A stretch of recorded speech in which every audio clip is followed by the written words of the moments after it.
শাহবাগের উদ্দেশ্যে। এই জায়গাটা কিন্তু আপনারা অবশ্যই চিনেন। তো আরেকটা শট নিচ্ছি একদম খোলামেলা পরিবেশে। আপনারা যেটা রাস্তায় দেখেন, ঈদ কিন্তু শেষ, অফিস আদালত কিন্তু খুলে সারবে, ঠিক আছে। বৃহস্পতিবার থেকে কিন্তু অফিস আদালত খোলা, এটা মানতে হবে। ঢাকা শহর কিন্তু যখনই গণশহর বলা হয়, ঢাকা শহরটা গণশহর কেন বলা হয়, সেটা হলো যে 64টা ডিস্ট্রিক্ট থেকে কিন্তু আমরা ঢাকা শহর চলে আসি। হ্যাঁ, ঢাকা শহরে যারা বাস করে তারাই বুঝে। হ্যাঁ, 64টা ডিস্ট্রিক্টের থেকে কিন্তু আমরা ঢাকা শহর চলে আসি। এটা হলো সেই ঢাকা শহর। দেখেন কত সুন্দর, জলজলা আলো, সব ধরনের পরিবেশ। দেখেন কত সুন্দর পরিবেশ। কিন্তু ওই ঢাকা শহর কিন্তু যখন সবাই মিলে, ঠিক আছে, দেশের থেকে চলে আসে, তখন কিন্তু ঢাকা শহরটা অস্থির অবস্থা থাকে। সেটা হলো গণবসতি হয়ে যায়। ছোট্ট একটা শহর গণবসতি হয়ে যায়। গণবসতি হয়ে গেলে কিন্তু তখন দেখা যায় যে গাড়ির সংখ্যা বেড়ে যায়। গাড়ির সংখ্যা বেড়ে গেলে এই দেখেন এই জায়গাটার মধ্যে, ঠিক আছে, গাড়ির সংখ্যা বেড়ে যায়।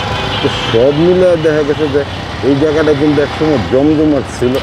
হ্যাঁ, তো এখন বর্তমানে টিএসির মোড়টা, ঠিক আছে, এটা সব এখানে শাহবাগের রাস্তাটা আপনাদেরকে দেখাই। একদম রাস্তা কিন্তু ক্লিয়ার, দু একটা সিএনজি চলতেছে। হ্যাঁ, হাতে গোনা কয়েকটা রিক্সা কিন্তু অলরেডি আপনাদেরকে দেখাই না দেখে পারি না, ঠিক আছে। রিক্সাগুলো কিন্তু খুব স্পিডে চলতেছে। তো রিক্সাগুলো যেহেতু স্পিডে চলতেছে, তো তাদেরকে বলার মতো কোনো গার্জিয়ান নাই বললেই চলে। বলার মতো তাদেরকে লোক নাই, কেননা তারা ডুমসে চলতেছে। তাদেরকে মানা করা হোক খুব টাফ, কেননা এখানে বলা বড় মুশকিল আছে। কিন্তু আপনাদেরকে আরেকটা জিনিস দেখাবো, সেটা হলো যে শাহবাগের যে ফুলের বাজারটা কিন্তু খুব সুন্দর একটা ফুলের বাজার। এই শাহবাগে কিন্তু সবাই আছে এই ফুল কেনার জন্য, ঠিক আছে।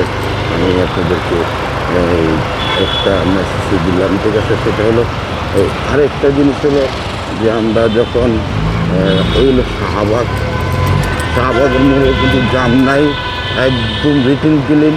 হ্যাঁ, রাস্তা একেবারেই ফাঁকা, যা বলা হয় একেবারেই রাস্তাটা ফাঁকা। কেননা রাস্তাতে কোনো নাই জাম, নাই জট, একেবারেই খুব সুন্দর পরিবেশ বলতে হবে, ঠিক আছে। এই হলো শাহবাগের মেসেজটা আপনাদেরকে দিলাম। তবে একটা জিনিস কি, আমরা যখন স্পিডে যখন বাইক চালাই, তখন আমরা চিন্তা ভাবনা করি, অন্যরকম চিন্তা ভাবনা করি। তো এই হলো শাহবাগের মেসেজ। তো এখন আমি চলে যাবো হলো মিনপুর দিয়ে, ইনশাল্লাহ, ঠিক আছে। মিনপুর দিয়ে চলে যাবো, যা সিঙ্গেলের জন্য বসে রইলাম। কেউ কিন্তু সিঙ্গেল মানতেছে না। তো এখন আমি দাঁড়ানো আছি। তো সব মিলে দেখা গেছে যে মোটামুটি রাস্তাঘাট একেবারেই ফাঁকা, না বললেই না। তো আমি চলে গেলাম সিঙ্গেল দিয়া, মিন্টু রোডের দিকে চলে গেলাম। তো অ্যাকচুয়ালি কি এখানে কিন্তু চেকপোস্ট আছে। আমার কিন্তু যেতে হলে চেকপোস্ট পাড়াইতে হবে। তো চেকপোস্ট যেহেতু পাড়াইতে হবে, আমার ওই জায়গায় যেতে হবে, ঠিক আছে। তো আমি চেকপোস্ট পাড়াই আসছি। তো কেননা এটা মন্ত্রীপাড়া বলা হয়, ঠিক আছে। যেহেতু মিন্টু রোড কাছে মন্ত্রীপাড়া বলা হয়। এখানে চেকপোস্ট আছে, এখানে খুব সুন্দর পুলিশ তো অবশ্যই আছে, চেকপোস্ট আছে।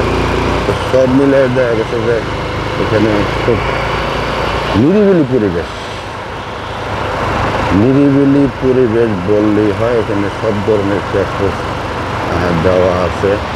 তো এখানে নিরিবিলি পরিবেশ বলতে বোঝায় কি, এখানে কিন্তু যাওয়ার মতো ক্যাপাসিটি নেই। এবার তো দেখতে পারতেছে। তো আশা করতেছি যে খুব এখানে কিন্তু র্যাবের যেই সোলজাররা এখানে কিন্তু আছে।